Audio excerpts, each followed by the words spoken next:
Hello everyone. जोहार। JCERT के digi school में आपका स्वागत है। आज हम क्लास 7 का चैप्टर द रंगोली का क्वेश्चन आंसर्स स्टार्ट करेंगे। तो चलिए हम बढ़ते हैं क्वेश्चन आंसर्स की तरफ।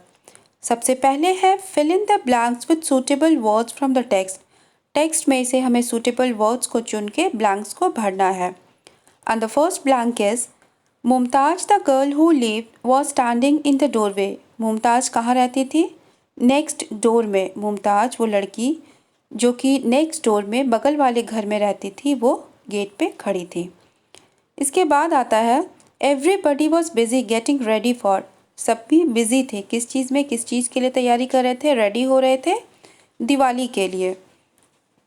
फिर है both the children worked in for some time. दोनों बच्चे जो है वो काम कर रहे थे। किस तरह से काम कर रहे थे? Worked in silence for some time. कुछ टाइम के लिए शांति से काम कर रहे थे। Akhil had made a dash and Mumtaz had made a dash. Akhil ने क्या बनाया था? लैम्प। और मुमताज ने कैसल विद डोम, किला बनाया था। I could never have made such a beautiful and colourful. एक लाइन था कि मैं इतना सुंदर और इतना कलरफुल क्या नहीं बना सकती थी? इट्स रंगोली। इसके बाद है answer the following questions. Questions का आंसर देना है। Why did Akhil's face lit up. Akhil का चेहरा जो है वो क्यों खिल गया? Akhil's face lit up because his mother had told him to make rangoli that year. Akhil का चेहरा इसलिए खिल जाता है क्योंकि उसकी माँ ने उसे रंगोली बनाने के लिए कहा था। इससे वो खुश हो जाता है। What was Akhil doing with colours. Akhil जो है रंगों के साथ क्या कर रहा था? Akhil was making rangoli with colours. Akhil जो है रंगों से रंगोली बना रहा था। इसके बाद है हु हेल्प्ड अखिल। अखिल की मदद किसने की थी? मुमताज हेल्प्ड अखिल। मुमताज ने अखिल की मदद की थी। मुमताज उसके बगल वाले घर में रहती थी। Then we have the next one. According to Mumtaz what are rites. Mumtaz के हिसाब से राइट्स यानी कि दंगा क्या होता है? अकॉर्डिंग टू मुमताज, मुमताज के हिसाब से when people who hate each other kill one another. जब इंसान एक दूसरे से नफरत करता है, कि जो इंसान एक दूसरे से नफरत करता है वो उन्हें मार देता है, और इन्हीं एक्टिविटीज़ को दंगा यानी कि राइट्स कहते हैं। On which festival do we make rangoli. हम लोग कौन से त्यौहार में रंगोली मनाते हैं? We make rangoli on the festivals of Diwali, Onam, Pongal, Sankranti. हम लोग दिवाली में, ओनम में, पोंगल, संक्रांति में रंगोली बनाते हैं। और इसके अलावा भी कुछ हिंदू फेस्टिवल्स हैं जिसमें कि रंगोली बनाया जाता है। इसके बाद आता है what had Mumtaz written in Urdu. Mumtaz ने उर्दू में क्या लिखा था? Mumtaz had written Diwali mubarak in Urdu. Mumtaz ने उर्दू में लिखा था दिवाली मुबारक। इसके बाद आता है answer with reference to context. हमें जो लाइन्स है, बुक का लाइन्स दिया हुआ है, उसे हेल्प लेके आंसर्स देना है। When people who hate each other kill one another. जब इंसान एक दूसरे से नफरत करता है तो उन्हें मार देता है। Who said the following words to whom. ये जो लाइन है ये किसने कहा था और किससे कहा था? Mumtaz said the following words to Akhil.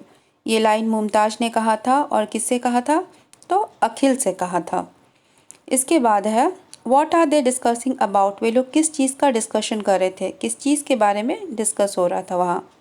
They are discussing about riots. वे लोग दंगे के बारे में डिस्कस कर रहे हैं। सेकेंड वन है what better way is there to show that festivals are for coming together. इससे अच्छा तरीका और क्या हो सकता है ये दिखाने के लिए कि त्यौहार हमें एक दूसरे के पास लाता है। तो ये लाइन किसने कहा था? Who is the speaker. Akhil's mother is the speaker. ये लाइन्स किसने कहा था? अखिल की माँ ने कहा था। वाई डिड द स्पीकर से सो। स्पीकर ने ऐसा क्यों कहा था? The speaker said to defend Mumtaz as she had written Happy Diwali in Urdu and her mother had scolded her for that. इसमें स्पीकर ने ये इसलिए कहा था क्योंकि वो मुमताज़ को बचाना चाहती थी, क्योंकि Mumtaz had written happy Diwali in Urdu. Mumtaz ने उस रंगोली में उर्दू में लिखा था हैप्पी दिवाली, और उसकी माँ उसे डांट रही थी, तो इसलिए अखिल की माँ ने ऐसा कहा था। इसके बाद आता है word power.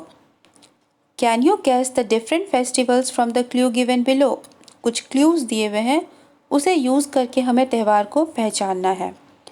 A festival of lights, lights का कौन सा त्यौहार होता है? तो इट्स दिवाली। दिवाली में हम दिया जलाते हैं, लैम्प जलाते हैं, बल्ब जलाते हैं।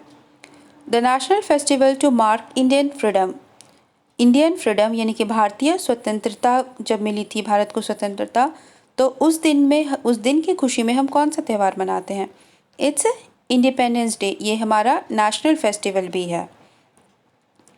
इसके बाद है a festival celebrated at the end of a month long fasting. एक महीने के लंबे फास्टिंग के बाद, लंबे उपवास के बाद कौन सा त्यौहार मनाते हैं? तो आंसर है ईद उल फित्र। एक महीने के फास्टिंग के बाद जब ये उपवास टूटता है तो उस खुशी में हम ये त्यौहार ईद मनाते हैं। इसके बाद आता है a harvest festival of Kerala. Kerala का हार्वेस्ट फेस्टिवल, हार्वेस्ट मीन्स होता है फसल की कटाई। तो फसल की कटाई जब होता है तो उसमें हम केरला में कौन सा त्यौहार मनाते हैं? तो आंसर है ओणम। इसके बाद आता है a harvest festival of Jharkhand. Jharkhand में हार्वेस्ट पे कौन सा फेस्टिवल बनता है? तो आंसर है Sohrai. Next we have a festival of Bihar in which the sun god is worshipped. Bihar का वो त्यौहार जिसमें सूर्य देवता की पूजा होती है।